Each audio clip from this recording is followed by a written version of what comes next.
And we are live on the What's on the Elephant Castle Facebook page. Hi, everybody. As usual, I am Nick from Retribe, and joining me today is Christopher Lembke, who is just an all-round great guy who's trying to make the world a better place. We were kind of laughing and joking about how we would introduce Christopher today.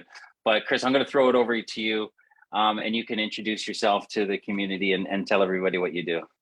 Well, thank you, Nick, and it's a true pleasure being here with you and your audience and your community. So I'm honored that you open up your space for me to come in and join you. So I am essentially like Nick. We were laughing about before. Nick said, would you like me to introduce you?" And I really get stumped at those times. It is one of my challenges introducing myself, but. Professionally, I am a mentor, coach, and consultant for individuals and businesses and helping them guide themselves towards a point where they can find the optimal version of themselves. A lot of clients come to me and say, fix me, right? And I think a lot of people have this misconception that when you go to a coach or a therapist or whatever, they fix you. But that's not the case. It's hard work. It's, you got to put your best foot forward and really do that work yourself. So that's why I always say I help people or businesses guide them towards their optimal version of themselves, or being on that journey is good enough. I always say this: it's not all or nothing, it's all or something.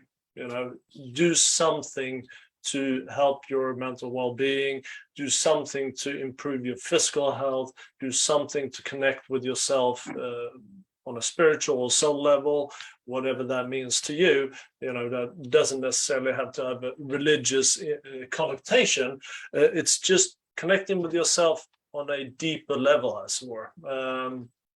So, in the Vedic tradition, they talk about, that we have 5 bodies, right? We have the physical, the mental, the energetic, the soul, and the astral body. Now, the first 2, we are quite familiar with. The physical is quite easy. We can touch it, we can see it, we can taste it, I suppose. It is there, right? Yeah. It's in our external experience. Now, the mental body, we can connect with as well, because we have thoughts, we have emotions that come up, and I'm a little torn on whether emotions fit into the mental or the physical body, because you can feel them physically as well. But that's where there's always going to be crossovers between these different bodies, because they're all part of us, right? And then, of course, we have the energetic body, which some people call the aura, but there are different layers to that energetic body. And when we talk about energy healing and stuff like that, that's the body we're working with. So if you do reflexology, or you're doing acupuncture or tapping or something like that, you are engaging with that body, so at that level. And then, of course, the spiritual and the astral, those are a little more challenging for some people to connect with. Some people love connecting with that, and they just reside in those bodies, but then they forget to live in the real world a little bit too.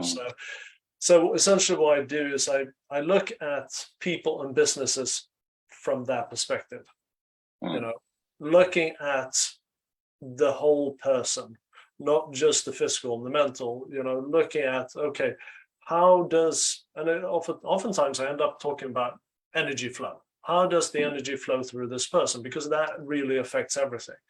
And it's how we direct and how we put attention to that we then can help to get better flow within ourselves, but also within businesses, of course. So yeah, that's kind of how I work. And then, of course, there's a lot more depth and context to it than that, but simply put. Yeah, no, it's I'm interested in a lot of what you're saying. I could kind of go off in a few different directions, and I was just, as I mentioned to you, I was just with an old colleague who, she was a boss of mine a few years ago, and And we just spoke for an hour and 15 minutes, and it just flowed by, just having this wonderful little catch up.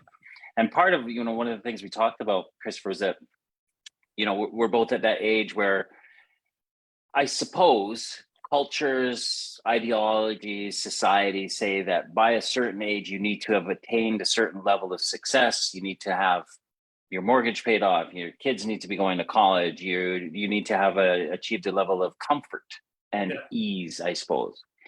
And what we both looked at each other and just was like, these pressures that are put on us from a very young age to obtain a certain thing, a level of comfort. It's almost like, let's live our life really, really hard, so that towards, if you were to break, we'll use ice hockey, our life into periods, first period, second period, third period. When you're in the third period, which I am in, you shouldn't have any worries in this world. And if you do have worries and you're stressed out, then you failed somewhere along the way. And again, we both looked at each other and that just isn't true. Life is, as it's full of, challenges and adversities and things that we throw curveballs at us at any time that we're unexpected to. But unless kind of we're in that flow, I suppose it's how we respond to it. And I love what you say is that, like, I think that when I'm in flow, when I'm in like the kind of the groove, and my morning routine is on point, and everything's organized and everything's good, and I'm in the flow, then those things that happen to me in life I can deal with a lot easier. But when I'm in the silo, the individual space of I will sort this mess out myself, or I will sort this challenge out myself, things are a little bit more clunky and they just don't work. So you feel restricted, right?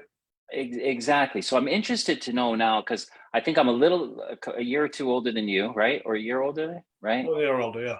A year older than you. I'm interested to know in your journey, to get from, where did you start out? What were the pressures that were put on you as a youth? What were the ideological kind of pressures of life, I suppose, from parents and from schools and coaches, etc. And then how did you get up into a place now where you're trying to help other people through, to get into the flow so that we can deal with the challenges that life will throw at us? Yeah, and I think, Vishen Lakhiani from Mind Valley talks about rules in a lot of his teachings, as it were. And it's looking at life and, your programmings and your conditionings, looking at what do you consider the rules that you resonate with, and what are rules? Essentially, the BS rules, right? Okay. Things that we should get a good job, right? How do you define a good job? And the society does that for you, right? So I grew up in a the community I grew up in was tremendously conservative, right? So I grew up in Sweden, and I was surrounded by, people that of very concerned, not ultra right wing, that's not what I mean, but conservative values in terms of we got to preserve what we are and what we have, and the social structures and so forth has to remain the same because that's what's working for us, right? So you grow up with that mindset that we don't want to change anything because it can get worse. But I think, just kind of speeding forward, I'm going to jump back and forward here a little bit. Sure. But you come up to a point, and I know you have done a similar journey to me, and we're actually from the same year, we made the same journey, so it's all very serendipitous. But that you come to the understanding that, you start asking those questions to yourself. And I realized that, once you ask yourself a question, your subconscious or one of your bodies, your intuition, whatever it may be, is compelled to give you an answer. Because your mind doesn't like open-endedness. It doesn't like loose ends. It wants to compartmentalize and package everything. So the mind goes out trying to find an answer. Now you're the one who has to kind of put the energy where you want the answer to come from. If you want it from your analytical, busy monkey mind, then stay in your head. If you want an intuitive answer that is going to guide you in the right direction, stay in your heart space. So yeah, so I mean, I have normal upbringing, but probably more on the well-to-do affluent side. But went to normal state schools, etc., up until high school, when I went to boarding school in Sweden, where it is very much an echo chamber, and anything that is different is you have this really, really strong immune response against anything that is different and progressive and different. And for me, it was a great experience in terms of breaking out from the home and kind of gaining some independence. I had a lot of independence already, but it was first forays into leaving home at 16, as it were. And then I went into the military, did my officers academy, and worked. Well, I stayed in the military for about 3 years, and then one day I managed to get into university in London, and then came over to London, and this was in '94. And apart from a 4.5 year foray in Stockholm, where I worked with a business there, I've lived abroad ever since. So I always had this yearning to break out, right? It was something that didn't resonate with me, but because I was very much stuck up in my head, like most people are, and really focused on really the physical, attaining physical, not equilibrium, but making sure the physical was safe. Really this fight or flight mode, where it's all about the physical, right? So didn't focus anything on the mental, energetic, spiritual, and astral. Forget that. That didn't even factor in. But there was always this side of me. I was like, always this battle within, right? I knew there was something else to me, a different dimension to me, but I didn't quite understand it. So, the goal was always to make a lot of money. You get to the point where you try everything, and you make money, and then you lose money, and you make money, you lose money, and you realize that this cannot be a purpose all over itself, right? There must be something else too. And for a long time, I was always searching for this idea of purpose. And even when my journey started in earnest in 2016, it was really that which set it off. Well, of course, it was my breakup of my marriage that was the catalyst, or the spark, if you like. But I really, and I describe it kind of like you go through life and you have this canvas painted up in front of you. That is what your identity is. It's what your expectations are, your attachments, what you intend for in the future, and so forth. And suddenly, when you have something like that, you hit rock bottom, as it were. And I know you can relate to this. Suddenly, this canvas is all wiped clean, or it's ripped away, it's trashed, it's gone. Yeah. And now there is a white space in front of you. So you can either go further down, the rock bottom, if you like, to say, oh, there's nothing left for me, or you can approach it with a level of curiosity and say, okay, now I have no limits. Now I have my opportunity to form something that is going to be authentically me. So now the struggle starts with the societal expectations and fear of judgment. You're moving into a space that is unknown to you, but you're just being pulled in all different directions, right? So yeah, that's kind of where my shall we say coaching and mentoring started out, or came out, has grown out from, if you like. So yeah, it's really this I think most therapists or coaches or healers, whatever it may be, has a journey where they have come out of something. I was kind of shuffled around as a kid between different family members in terms of living arrangements. So there was always this level of disappointment that of people that were there, supposed to be there to care for me, right? I.e. my parents. And so that was something I dealt with from a very young age. Some people call it abandonment issues and so forth.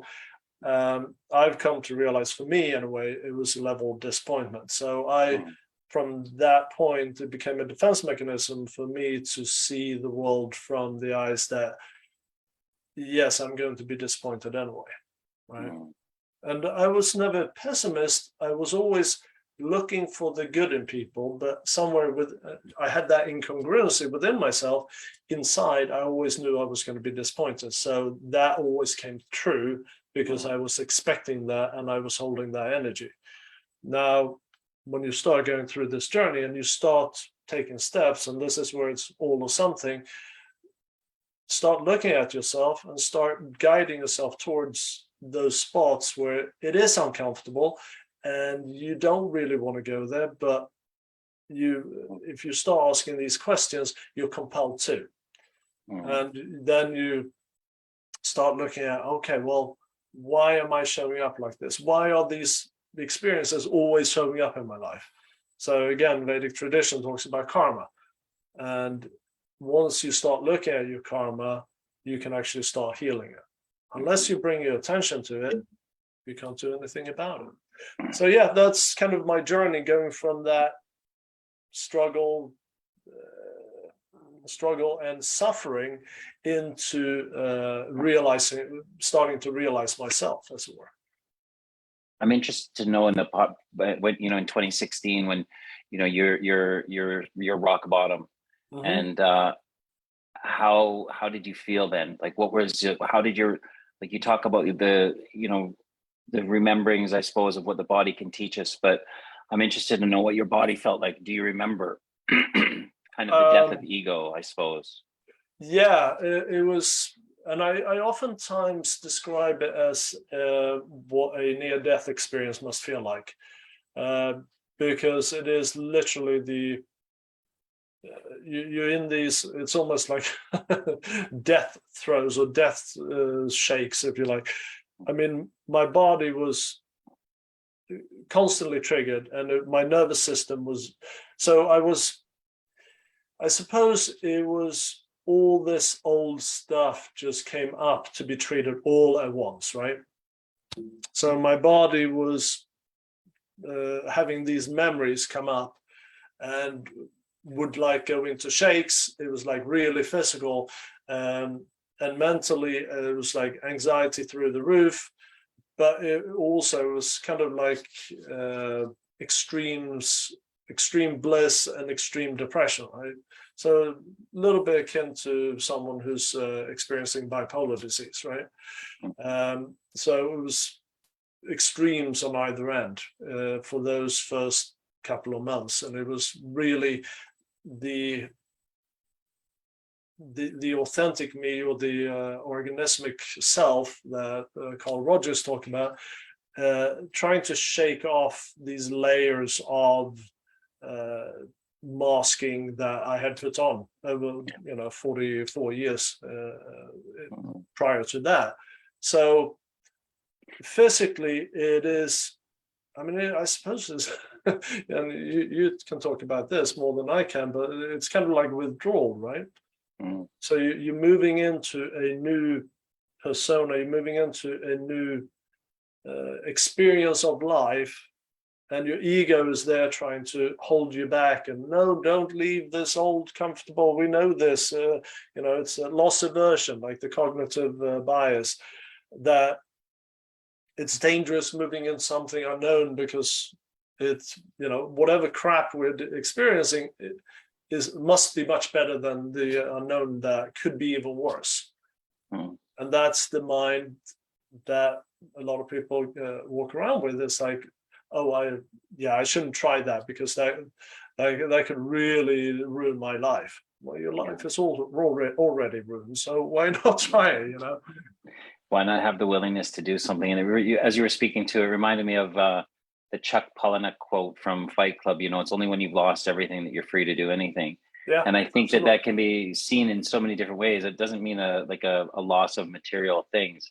To me, it's a loss of ego. It's when, like you say, the me trying to figure out all of these things, and it gets out of the way to all of a sudden be that blank canvas, to go, I don't know the answers. And I think that I would like people who listen to this to know that, you don't have to go to the depths of a rock bottom in terms of war stories that other people have been to have that little bit of willingness or curiosity. You use the word curiosity, that little bit of curiosity to go, is what I'm doing working, because, and that's, I think that, they use it a lot of times about the definition of insanity, doing the same things over and over, and expecting this, doing the same thing over and over again and expecting different results.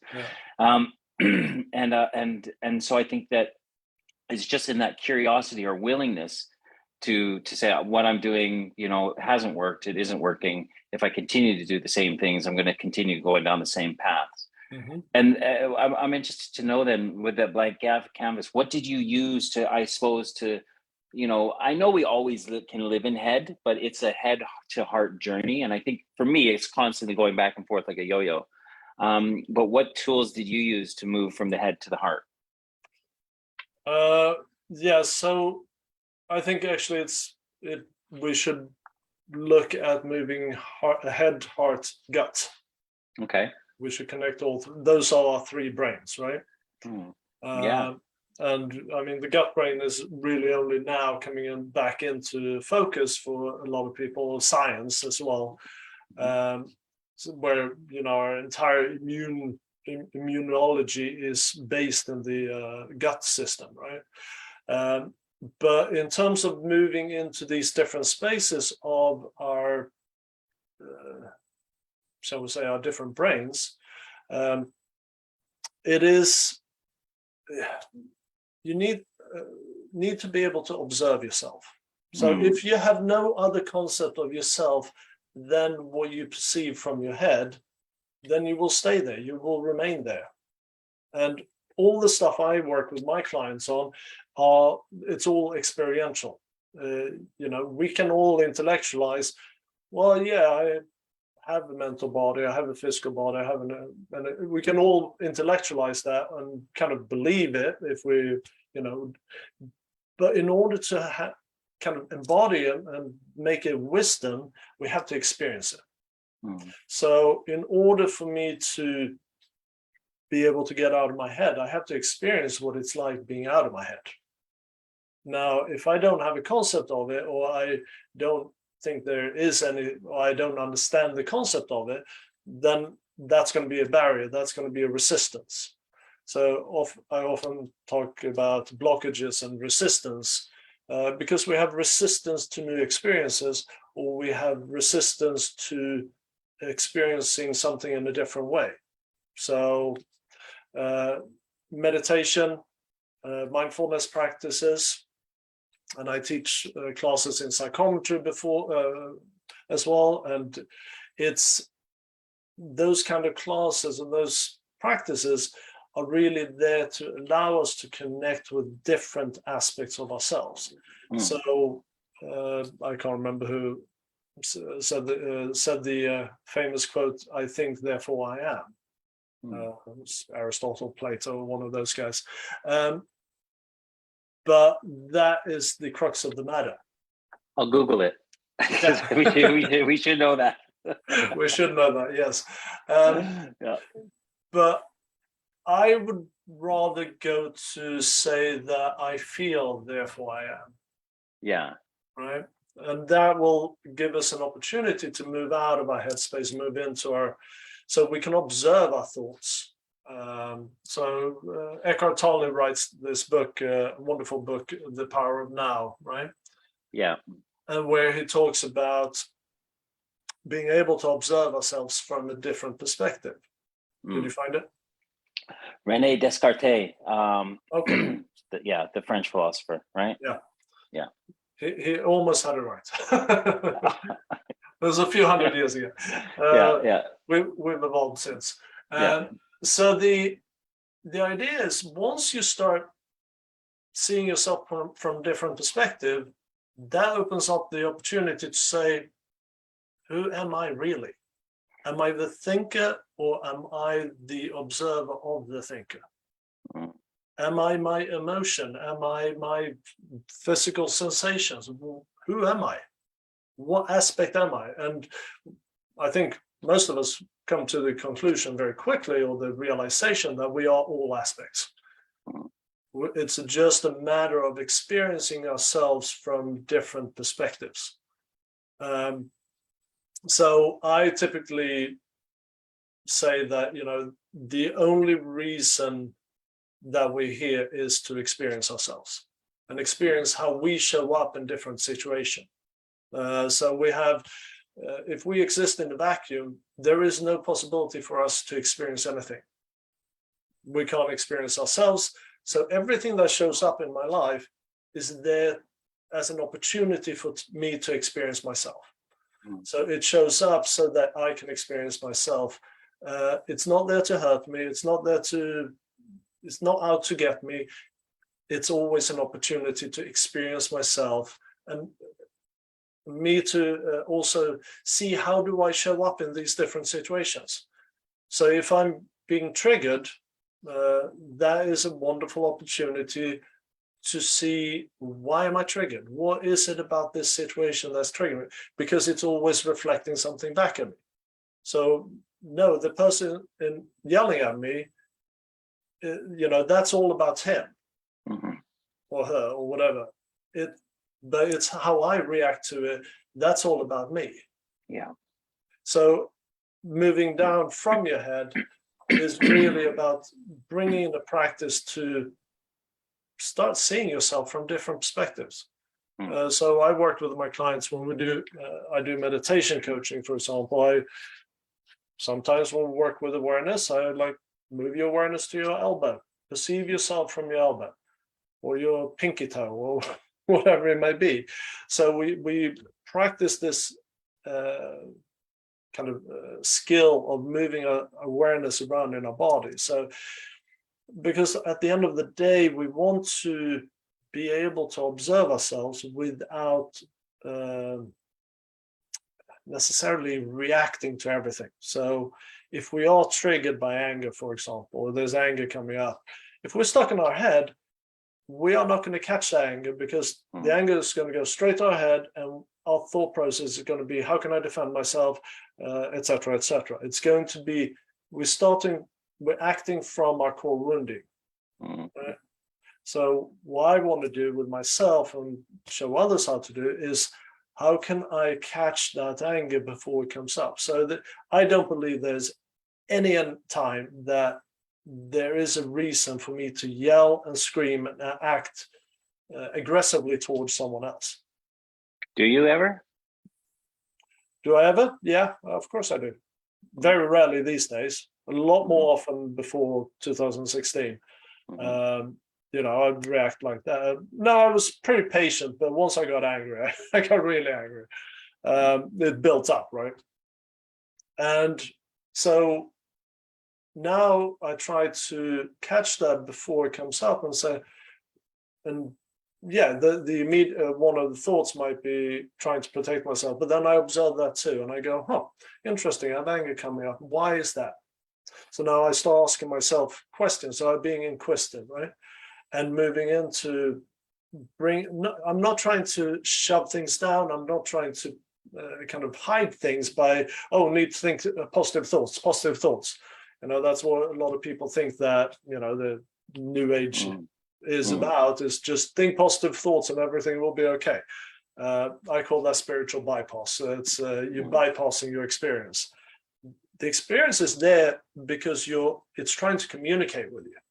I have anger in my body because I was left as a child. Okay, well then we need to go and heal that.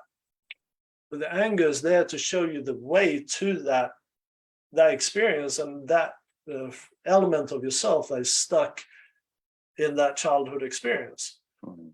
As an adult, I can look at that experience and go, well, why would that be traumatic to me? It's so benign, it's ridiculous. But when I go back and I start looking at that experience from the perspective of the 2.5-year-old, now suddenly it's very serious, because I'm fearing for my life that if I'm ostracized from the family, now I'm going to die. I'm not going to be able to survive. As an adult, I wouldn't see it that way. But if I can see myself from that perspective, now I can start healing that. Mm. Yeah. Well, you've said a lot. I mean, I'm just trying to think about now where I am in my life, and I'm just trying to think about how, I like you say, like, are you angry, or is anger present? What's it here to teach? And I think that, for me, like I say, like I go from head to heart to body, to gut all the time. It's like a constant kind of motion. Mm-hmm. And it's just like, as you said, you just become more practitioned at being able to kind of, I suppose, pause and have that breath. Exactly. That's why we count to 10, right? When we get angry, we're supposed to count to 10. We're supposed to take breaths. Yeah. These are not new techniques, and everybody know them. Yeah. But we don't know why we're doing it. Yeah. It's that discipline of responding and not reacting. Exactly.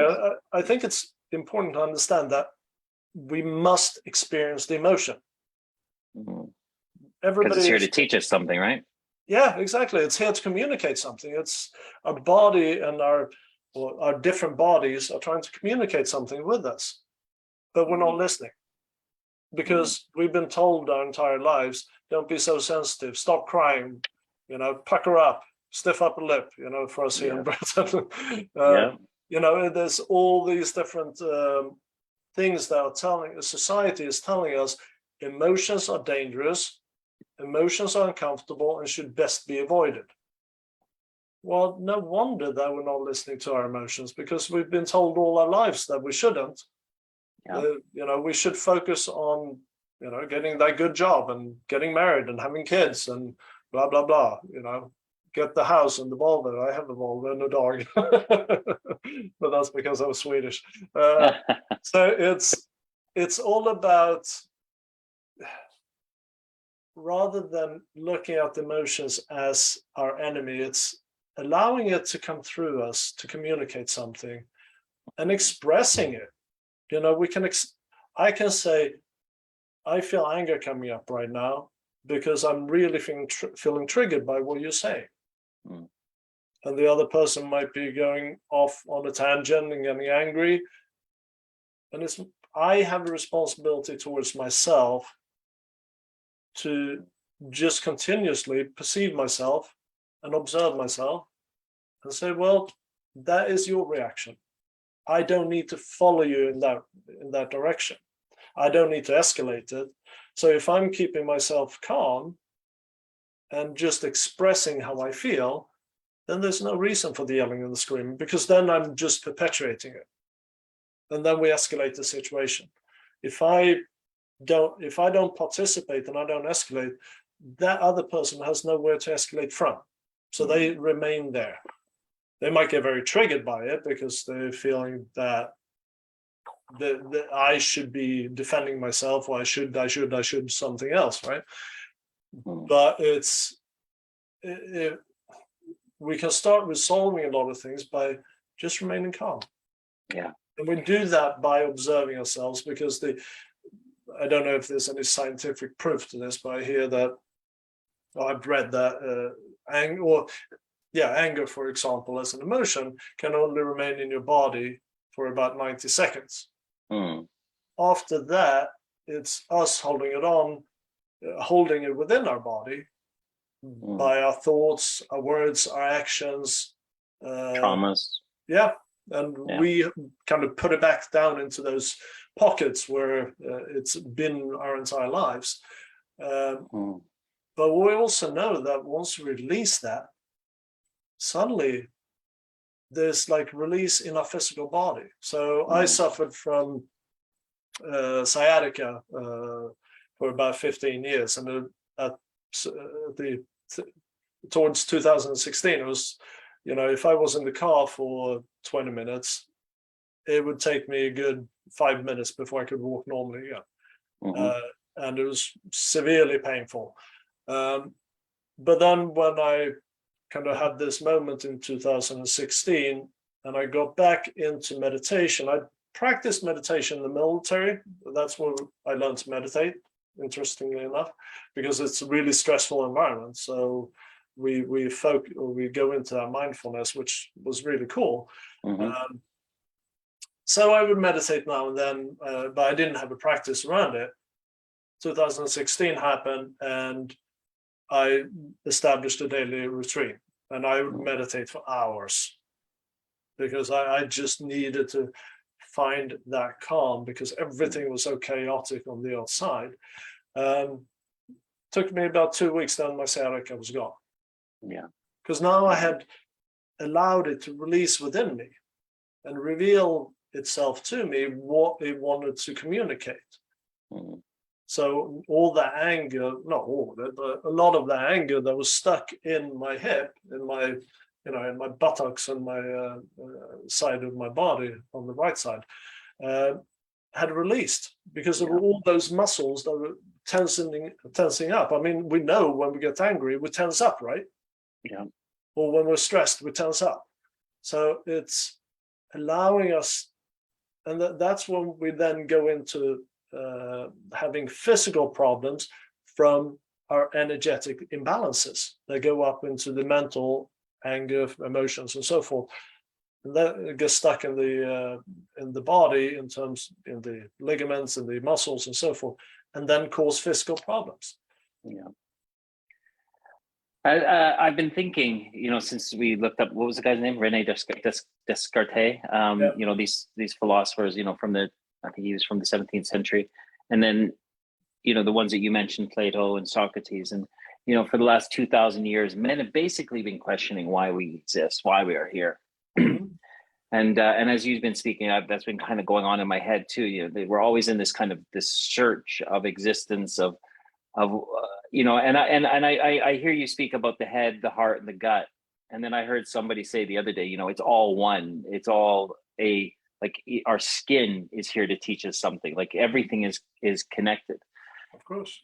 In a holistic kind of being, right? Because I think somebody was just offended because they called this a meat suit holding a spirit, and which is kind of what I used to say. It used to be a scaffolding that was holding my spirit, but really it's kind of all connected because it's like we're always constantly being taught stuff by the way we feel, a gut reaction to something, or a niggling sweaty palms, or heart palpitation, or a little sharp pain in the back of the neck. They're here to teach us something. And for most of life, you just kind of go blissfully unaware that this is happening and going, my purpose here for 80 years is to make as much money as I can, make some babies, and die. Yeah. And it's this kind of questioning of existence of are we trying, are we spirits having a human existence, etc. And what are we here to learn? And I think that's it really, is that we seem to be here to be learning stuff. For me anyway, that's what I'm like, we're constantly here to learn. Learning by experiencing. And for me, it's really simple. Like I just say to people, I'm here just to we're here so we can just help one another. Yeah. Exist and flourish, and to be safe, and to not die, and to protect one another. And it's really, it's a very simple philosophy to me. Is just, while I'm here to help people. And as you go along, you start to collect little bits of evidence going, I question, the idea that we're just here for 80 years, and that the when we're dead, we're dead. I really do question that, because I have had these experiences in my life where I go, this just doesn't feel like it's it. I feel like I'm here to have a purpose. Yeah. And I think that's the big thing now, is this word of purpose. It's like, what is this word of purpose? Is it to, like I say, go and get that high flying job, or is it to help people? And can it be a balance of both? So I suppose that's as we're kind of running out of time, I'd like to ask you about purpose. And was it in 2016, that blank canvas, that reduction of ego, that losing of everything so you're free to do anything? Was it then that you discovered your purpose? And I think in your learnings, how far do you see that taking Christopher? So I think when you get that white canvas in front of you, there is a great eagerness to recomplete the picture as soon as very possible. But in my journey, I've learned trust and patience. I'm still learning it. But it's, you start painting, put some color on the canvas, whatever it is, just allow your intuition to put some color on there. We can focus on structure and symmetry and all of that later. Just take action in one direction that you feel compelled taking. Like that. Now, you can then, as you spread on this canvas, you just allow the picture to emerge. So one thing I often work with is I have my massive transformative purpose. And that is really looking at ikigai with, what am I good at? What am I passionate about? What can I make money at? What do people need? But more looking at, so it is how can I show up to be of service that I resonate with? So my massive transformative purpose is to help humanity, or to empower humanity to prioritize purpose. So whatever that purpose is to you, it might be very well that someone shows up and says, you know what, I just want to be a millionaire. Okay. That is your purpose right now. Now you will probably come to, when you make that million, then you go, okay, now what? Yeah. What's my purpose now? Then you're probably going to come into a different understanding of purpose. But that's the journey you have to take in order to make that next step, right? I just feel that we kind of set this, and a lot of my clients I work with this, giving them permission, or then empowering them to give themselves permission to do something else. So I worked with a psychotherapist, for example, who came to me for coaching, and she spent all this time educating herself and training and building up a practice. And it wasn't that she wanted to leave it, but she felt there was something else that she needed to do, but she couldn't because she was so stuck on this. I said, why do you think that everything you've studied and learned, and why do you think you have to put that in the trash because you go on and do something else? You bring that with you, and that becomes part of your uniqueness in whatever else you do. So just because and I work with a medical doctor as well, and same thing here, even to a greater extent, because there's a lot of time that goes into it. And it's giving ourselves permission to step into our greatness, because being what we are is just a stepping point to the next thing. Yeah. And allowing our purpose to mold and reform and so forth. So whatever I do in my life, whether it's talking to you, whether it's raising my children, interacting with others, friends, family, whatever, everything has a step towards that purpose, that MTP, the massive transformative purpose. Everything serves that. And that can sound very single-minded, but no, it becomes a philosophy of life where I raise my children to empower them to pursue their purpose. So whatever I do, it's always about encouraging them and allowing them to follow their path, and for them to understand their purpose, right? So it's that road and that journey, and that can change. Things change, mold. You got to be flexible and flow with it. And if you want to learn about flow, Mihai Csikszentmihalyi is the father of kind of flow. I definitely recommend his books. Beautiful. What a way to end it. Let's encourage people to get into the flow, to find their purpose, and to be of service and help others. I think that's to me, it's a real nice, simple kind of equation, and it's one that doesn't really need an awful lot of work, just a bit of willingness. Like you say, I love it. Just put a little bit of color on the canvas and start from there. You know what, Nick?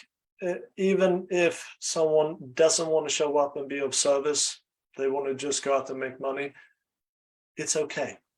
Oh, because that is part of their purpose. That's part of their journey. And, you know, we all realize things differently, and whatever you're doing is fine. Beautiful. Thank you for that. I appreciate that little correction. It's good. That's good. It's fine. You know, yeah. Let's start with willingness. Christopher, how can people get in touch with you? So I have a workshop that's called the Alchemy Experience. Again, it's about the experience of alchemy, moving from, you know, where we are to self-actualization, enlightenment, whatever you want to call it. So the alchemyexperience.co.uk, that's where you can find out about my programs, practices, and so forth. I have a podcast on there too. We're in the second year now. We're talking about the human experience conditions, and also now running a bit of a mini series on you know, conscious business and business energy and so forth, and how I look at different businesses when I go in and do consulting. Yeah, I think that's I'd love to get you on another time too, and we can talk about that as a separate podcast or separate live. Is to talk about conscious business, because it's something that's really it's really where I feel like a lot of my purposes flow is being directed into those kind of traditionally masculine environments that just need a little bit of love, a little bit of shifting, and we can make this world just a little bit more. You gotta find the balance. Yeah, gotta find the balance. It's all about balance. Mm-hmm. Christopher, thank you so much for joining me today. I really, really super appreciate it, and I'll reciprocate on your podcast when I get back from my little holiday in the Czech Republic. Yeah, and then let's get together sometime soon, face to face. It'd be good to have a coffee with you, and I'm glad that we're on this journey together. And if you have anything that you want to put into the Facebook feed, you know, your website or contact details, please feel free to do so. Thanks, buddy. I appreciate it, and thanks everybody for joining us today. Thank you. I appreciate it. Yeah, and don't forget to join me on Thursday at 11, starting with our Tough Through Tender gathering, and then moving on to our second week conversation around resiliency. So we'll see you all then. All of the links will be in the Facebook feed. For now, see you later. Bye-bye.